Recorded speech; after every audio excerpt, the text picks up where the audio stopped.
हमारे मुल्क के हालात जो हैं इस वक्त कुछ अच्छी कंडीशन में नहीं हैं, बड़ी महंगाई है, लोग परेशान हैं। तो ये लोगों की परेशानियां दूर करें, आए हम सब मिलकर दूर करते हैं, आए लोगों को सहूलतें फराहम करें। तो आए सारे मिलकर इस माशरे को सुधारने की कोशिश करते हैं, आए सारे मिलकर अपनी सेहत का ख्याल रखते हैं। बिस्मिल्लाहिर्रहमानिर्रहीम। अवान होम्योपैथिक सेंटर से डॉक्टर मोहम्मद अरशद अवान। तो आज का ये प्रोग्राम हर इंसान के लिए बड़ा ज़रूरी है। जिस तरह के अल्लाह ताला कुरान पाक में इरशाद फरमाते हैं कि हमने इंसान को मशक्क़त में पैदा किया। अल्लाह ताला कुरान पाक में एक और जगह पर फरमाते हैं कि खाओ पियो और हद से ना बढ़ो। इसी तरह मुझे एक और वाक़या याद आ गया हज़रत मूसा अलैहिस्सलाम का, कि एक दफ़ा हज़रत मूसा अलैहिस्सलाम अल्लाह ताला से हम कलाम हुए। तो अल्लाह ताला से कहा कि है मेरे रब, अगर तेरा कोई रब होता तो तू उससे क्या मांगता। तो अल्लाह ताला ने इरशाद फरमाया कि अगर मेरा कोई रब होता तो मैं उससे सेहत मांगता। फिर एक और चीज़ मैं अक्सर अपने पेशेंट के साथ ज़िक्र करता हूँ कि जब भी खाओ तो नबी पाक सल्लल्लाहु अलैहि वसल्लम की सुन्नत के ऊपर अमल करके खाओ। जिस तरह के नबी पाक सल्लल्लाहु अलैहि वसल्लम ने इरशाद फरमाया कि जब आप खाना खाओ तो उसको 3 हिस्सों में तकसीम करो, एक हिस्सा खाने के लिए, एक हिस्सा पीने के लिए और एक हिस्सा खाली छोड़ दो। लेकिन हम लोग क्या करते हैं कि यहाँ तक खाते हैं। जिस तरह मैंने अभी जिक्र किया कि अल्लाह ताला कुरान पाक में इरशाद फरमाते हैं कि खाओ पियो लेकिन हद से ना बढ़ो, लेकिन हम लोग हद से बढ़ जाते हैं। बीमार लोगों से मुखातिब हूँ, मैं मरीज़ लोगों से मुखातिब हूँ, ज़रूरी नहीं है कि वो मरीज़ मेरे ही हों। इस वक्त जो भी दुनिया में कहीं से भी ये प्रोग्राम जो भी सुन रहा है, तो वो ये हर इंसान के लिए ये बड़ा ज़रूरी है कि आप अपना लाइफस्टाइल जो है, अपने खाने पीने की जो तरतीब है, अपनी जो एक्सरसाइज है, अपनी ज़िंदगी की जो खुशियाँ हैं, इनको हासिल करने की कोशिश करें। हमें ये ज़िंदगी जो मिलती है, ये ज़िंदगी कितनी मिलती है, एक लम्हे के लिए ये ज़िंदगी मिलती है हमें। इतनी ज़्यादा अगर हम सोचेंगे, जितना ज़्यादा हम अपने आप को डिप्रेस करेंगे, जितनी ज़्यादा हम टेंशन लेंगे, तो ये तो एक नौमीदी होती है। ये ज़िंदगी जो दी हुई है अल्लाह ताला ने दी हुई है। इस ज़िंदगी का, इस दुनिया का जो निज़ाम चला रहा है वो रब की ज़ात चला रही है। और जो इंसान ये अकीदा कर लेता है कि दुनिया का निज़ाम रब की ज़ात चला रही होती है, तो फिर उसका लाइफ स्टाइल ख़ुद ब खुद अच्छा हो जाता है। इंसान इस दुनिया में अयाशी के लिए नहीं आया है। हर बंदा मेहनत करता है। जब एक बच्चा पैदा होता है उस वक़्त से लेकर वो मरने दम तक मेहनत करता है। स्कूल पढ़ता है, कॉलेज पढ़ता है, यूनिवर्सिटी जाता है। ये सारी मेहनत ही मेहनत होती है। एक्सरसाइज किया करें, घूमा फिरा करें, अपनी ज़िंदगी का एक डिसिप्लिन बनाएं। जिस तरह हम 5 वक्त की नमाज वक्त मुकर्रर के ऊपर पढ़ते हैं, इसी तरह ज़िंदगी का पूरा डिसिप्लिन होना चाहिए ताकि आपकी सेहत अच्छी रहे। जब आपकी सेहत अच्छी होगी तो आप दुनिया का हर काम जो है वो कर सकेंगे। अगर आपकी सेहत ख़राब है या आप किसी मर्ज़ में मुब्तला हो चुके हैं, अगर शुगर के हवाले से ही मैं आपको बात कर लूँ, अगर मैं टीजी के हवाले से बात कर लूँ, अगर मैं कोलेस्ट्रॉल के हवाले से बात कर लूँ, अगर मैं ब्लड प्रेशर के हवाले से बात कर लूँ, अगर यही आप लोग मेंटेन रख लें, यही चीज़ें अगर आप मेंटेन रख लें, अपना लिपिड प्रोफाइल जो है इसको मेंटेन रख लें, अपने शुगर को मेंटेन रख लें, अपने ब्लड प्रेशर को मेंटेन रख लें, तो आप हमेशा के लिए अगर 100 साल तक भी ज़िंदा रहेंगे ना, तो ये शुगर और ब्लड प्रेशर की वजह से या कोलेस्ट्रॉल या टीजी, इन चीज़ों को अगर आपने कंट्रोल कर लिया और ये बीमारियां आपकी हैं और या इनको आपने क्यूर करवा लिया, आपने इसका इलाज करवा लिया, तो यकीन माने कि आप पूरे 100 साल तक आपकी ज़िंदगी में इनकी वजह से कोई मसला पैदा नहीं होगा। अभी शुगर के मरीज़ होते हैं, जो उनको मिलता है खा रहे होते हैं। ब्लड प्रेशर के मरीज़ होते हैं, उनको जो मिलता है खा रहे होते हैं। यूरिक एसिड के मरीज़ होते हैं, उनको जितना गोश्त मिलता है वो खा रहे होते हैं। इसी तरह और बीमारियां जिस तरह के कोलेस्ट्रॉल वगैरह, टीजी के वाले से मैंने बात की, तो लोग डाइट नहीं करते हैं। हालांकि एक इंसान किस लिए खाता है? सेहतमंद रहने के लिए खाता है, तंदुरुस्त होने के लिए खाता है, जिस्म में ताकत पैदा हो इसलिए खाता है। इसलिए नहीं खाता है कि वो अपनी जान जो है उसको ख़राब करे। लेकिन हम लोग खाते हैं। अल्हम्दुलिल्लाह मेरे पास जितने भी पेशेंट आते हैं उनकी सेहत क्यों अच्छी होती है? इसलिए कि मैं उनको पूरी तरीके से डाइट प्लान देता हूँ। मैं उनकी सेहत के हवाले से उनको मुकम्मल अच्छे तरीके से ब्रीफ़ करता हूँ। मैं उनको पैथोलॉजिकल तरीके से डायग्नोज़ करवा कर, लेबॉर्ट्री टेस्टों के ज़रिए डायग्नोज़ करा कर मैं उनको गाइड फराहम करता हूँ कि भाई आपकी बॉडी में ये मसला है, इस मसले के साथ आपको ये मसला हो सकता है। मिसाल के तौर पर किसी पेशेंट का टीजी बढ़ा हुआ होता है जिसको ट्राइग्लिसराइड कहते हैं, तो ट्राइग्लिसराइड की सबसे बड़ी वजह जो होती है वो हार्ट अटैक का सबब बनता है। तो मैं अपने सारे मरीज़ों को उसके बारे में आगाही देता हूँ। मैं अपने सारे मरीज़ों को शुगर के हवाले के बारे में आगाही देता हूँ। मैं अपने सारे मरीज़ों को शुगर ब्लड प्रेशर के हवाले के बारे में जो मेरे पास ट्रीटमेंट में होते हैं उनको मैं आगाही देता हूँ। तो ये डाइट प्लान जो है ना वो ये अपनी ज़िंदगी का जो है ऐसा बना लें। अगर आपके जिस्म में कोई ऐसी मर्ज़ पैदा हो चुकी है तो आप इलाज के साथ साथ जो है उसकी डाइट प्लान जो है ये ज़रूर अपना उसका टाइम टेबल बनाएं और वो डाइट जो है वो लाजमी करें। अपने आप को खुश रखने की कोशिश करें और ज़िंदगी को ऐसे अंदाज में गुजारें कि हर इंसान आपसे प्यार करे, और हर इंसान आपसे तब प्यार करेगा कि जब आप ख़ुद हर इंसान से प्यार करेंगे। आप अपना ख्याल खुद इसी सूरत में ही रख सकते हैं कि जब आप दूसरों का ख्याल रखेंगे।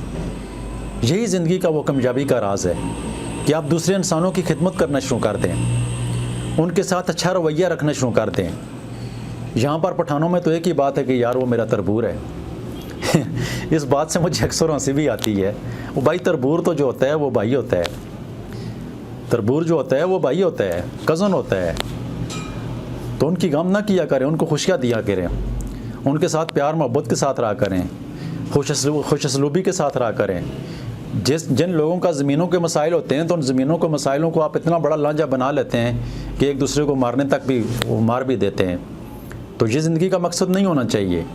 ज़िंदगी को आप आर्जी समझ कर गुजारेंगे ना तो आपकी ज़िंदगी में सुकून होगा। आप ये समझेंगे कि हम इस दुनिया में एक लम्हे के लिए आएंगे, हो सकता है एक आलम है या नहीं है, तो आप यकीनन फिर अच्छे काम करेंगे। ये हमारी कौम अगर अच्छे काम करना शुरू कर दे ना तो यकीन माने कि हमारा मुल्क जो है ये इसकी तकदीर बदल जाए। यहाँ पर नवाज शरीफ या इमरान खान आकर कुछ भी नहीं कर सकता है, हमने खुद ही करना है। हमारे मुल्क के हालात जो हैं इस वक्त कुछ अच्छी कंडीशन में नहीं हैं, बड़ी महंगाई है, लोग परेशान हैं। तो ये लोगों की परेशानियाँ दूर करें, आए हम सब मिलकर दूर करते हैं। आए लोगों को सहूलतें फराहम करें, आए लोगों की तकलीफ़ों को मिलकर दूर करें। तो मेरा प्रोग्राम जो भी सुन रहा है मैं उन सब से रिक्वेस्ट करता हूँ कि खुदा के लिए अपने बच्चों के फ्यूचर के बारे में सोचें, अपने मुल्क के फ्यूचर के बारे में सोचें। और ये लूट मार जितने लोग भी कर रहे हैं इसको बंद होना चाहिए।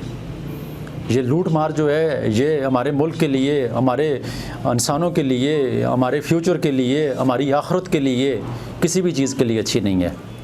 तो लिहाजा अपने साथ साथ दूसरों का भी ख्याल रखें। जिस तरह नबी पाक सल्लल्लाहु अलैहि वसल्लम का इरशाद पाक है कि हमेशा दूसरों के लिए वो पसंद करें जो अपने लिए पसंद करते हैं। जब आप दूसरों के लिए वो पसंद करेंगे जो आप अपने लिए पसंद करते हैं तो फिर हमारा माशरा सुधर जाएगा। तो आए सारे मिलकर इस माशरे को सुधारने की कोशिश करते हैं, आए सारे मिलकर अपनी सेहत का ख्याल रखते हैं, आए सारे मिलकर इस माहौल को साफ़ करते हैं ताकि हमारा माशरा, हमारा मुल्क, हमारे बच्चे, हमारी नस्लें जो हैं ये अच्छे तरीके से परवान चढ़ें, ताकि हमारे जिस्म से बीमारियां ख़त्म हों। अगर आप चाहते हैं कि बीमारियां आपके जिस्म में ख़त्म हों, आपके जिस्म में क्या मसला है, आपको शुगर का मसला है, आपको ब्लड प्रेशर का मसला है, आपको गुर्दों का मसला है, आपको दिमाग का मसला है, आपको बच्चों का मसला है, आपको किसी ट्यूमर का मसला है, आपको शैटिका पेन का मसला है। शैटिका पेन, अगर आपकी शैटिका पेन किसी गोश्त की वजह से, आपकी कमर में गोश्त बढ़ गया है उसकी वजह से अगर आपको शैटिका पेन है, या आपके मुंहों में गैप आ गई उसकी वजह से आपको शैटिका पेन है, तो होम्योपैथिक में इसका बेहतरीन इलाज किया जाता है। होम्योपैथिक इलाज में इसलिए आपको कहता हूँ होम्योपैथिक कि होम्योपैथिक एक बहुत बड़ा इलाज है। ये समंदर है, ये समुंदर से भी बढ़कर है, इसकी गहराई तक पहुँचना बहुत मुश्किल काम है। ये इंसानों को होम्योपैथिक जो है ये शिफा देती है। इसकी भी मेडिसन में जो है इसके अंदर अल्लाह ताला ने शिफा रखी हुई है। ये साइड इफ़ेक्ट इसका इसलिए नहीं होता है कि ये गैर मादी मेडिसन होती है। इसके अंदर जो हमारी पोटेंसीज़ होती है, दुनिया की कोई लेबॉर्ट्री ये साबित नहीं कर सकती है कि इसके अंदर मेडिसन है, क्योंकि उसका मलूल जो होता है वो बहुत ही कम मकदार में होता है, वो ज़र्रे से भी कम होता है, जो खुर्दबीन में भी नज़र नहीं आता है। तो होम्योपैथिक मेडिसन के इलाज इंसानी सेहत के लिए बहुत अच्छा है। होम्योपैथिक मेडिसन से इंसान ना सिर्फ सेहतयाब हो जाता है बल्कि उसके म्याज़ुम तक अगर एक डॉक्टर पहुंच जाता है, अगर डॉक्टर के अंदर इतनी सलाहियत है, अगर डॉक्टर के अंदर इतनी एक्सपीरियंस है कि वो आपकी बीमारी को समझ जाता है, फिर वो आपकी डायग्नोज भी ठीक कर लेता है। जिस तरह के मेरे पास जितने पेशेंट भी आते हैं, जब मैं उनका शुगर का इलाज शुरू करता हूँ तो मैं उनको पूरे तरीके से ब्रीफ कर लेता हूँ मैं उनका HbA1c टेस्ट इसलिए करवाता हूँ कि मुझे उसके पिछले 3-4 महीनों की जो रिपोर्ट है उसका मुझे पता चल जाता है कि भाई इसके 3-4 महीनों से शुगर किस तरह जा रही थी। फिर उसका TG और कोलेस्ट्रॉल लेवल और उसका शुगर लेवल में चेक करके उसको पूरी गाय दे देता हूँ। मैं उसके मियाज़म तक पहुँचता हूँ, उसके पहुँचने के बाद जो है इसकी ट्रीटमेंट शुरू करता हूँ। 3-4 महीने के बाद वही HbA1c जब वो रिपोर्ट करवाते हैं तो मेरे मैक्सिमम पेशेंट की वो रिपोर्ट नॉर्मल हो जाती है, क्योंकि मैं अपने पेशेंट को फोकस रखता हूँ। मेरे लिए मेरी ज़िंदगी का जो मकसद है वो बीमार लोगों की खिदमत है। तो ये कैसे हो सकता है कि मेरे पास बीमार लोग आएंगे और मैं उनकी खिदमत नहीं करूँगा, और अगर मैं उनकी खिदमत नहीं करूँगा तो वो ठीक नहीं होंगे। तो लिहाजा मेरा दर्द जो मेरे दिल का दर्द है वो मेरे पेशेंट के साथ धड़कता है। मैं कल अपनी बेगम के पास बैठा हुआ था तो मुझे कहती है कि आप टाइम नहीं देते हैं। तो मैंने उससे कहा कि भाई टाइम जो है अभी मैं आपको उस अंदाज से दे नहीं सकूँगा, क्योंकि मेरे सर के ऊपर मेरे ज़िम्मे जो है बहुत सारी जिम्मेदारियाँ हैं। इस वक्त 150 से ज़्यादा ऊपर जो पेशेंट मेरे पास हैं, जो ऐसे पेशेंट हैं जो गुर्दों के मर्ज़ में मुब्तला हैं। किसी को डॉक्टरों ने डायलिसिस किए हुए थे, वो मेरे पास आए, इलाज करवाया, बहुत सारे मरीज़ शफायाब हुए। और आप अगर यहाँ पर नहीं आ सकते हैं तो आप अपने शहर में कोई अच्छा होम्योपैथिक डॉक्टर देखकर उससे इलाज करवाना शुरू करें। आपको जो भी परेशानियाँ हैं मुझे यकीन है कि अल्लाह ताला के फजल करम से वो हल हो जाएंगी, अगरचे आपको एक एक्सपीरियंस अच्छा होम्योपैथ डॉक्टर मिल जाए। बाकी अल्लाह ताला आपको सेहत दे, तंदुरुस्ती वाली लंबी ज़िंदगी अता फ़रमाए। अल्लाह ताला आपकी बीमारियों से अल्लाह ताला आपको शफा अता फ़रमाए। आपके घर में, आपके ख़ानदान में कोई बीमार है, अल्लाह ताला उसको भी सेहत दे। पूरी दुनिया में जो भी लोग बीमार हैं, जो मुश्किलों में मुब्तला हैं, मैं बीमारों के साथ मेरी बड़ी हमदर्दियाँ इसलिए हैं कि मैं सारा दिन बीमारों को देखता रहता हूँ, तो उनके साथ अभी मेरा दिल धड़कता है। तो इसलिए सारे दुआ किया करें कि जो भी जिस मर्ज़ में मुब्तला है, जो भी जिस परेशानी में मुब्तला है, अल्लाह ताला अपने फजल व करम के साथ उसकी उस परेशानी में से अल्लाह ताला उसको निकाले और बीमार लोगों को अल्लाह ताला सेहत दे। वो मरीज़ जो गुर्दों के डायलिसिस करते हैं, तकलीफ़ में होते हैं, मुसीबत में होते हैं, अल्लाह ताला उनकी तकलीफ़ें और उनकी मुसीबतें भी आसान फरमाए और अल्लाह ताला उनके गुर्दों को भी एक्टिव कर दे। अल्लाह ताला हम सब को सेहत वाली लंबी ज़िंदगी अता फरमाए। अल्लाह ताला आपको खुश रखे। आप सबका बहुत शुक्रिया। अल्लाह हाफ़िज़।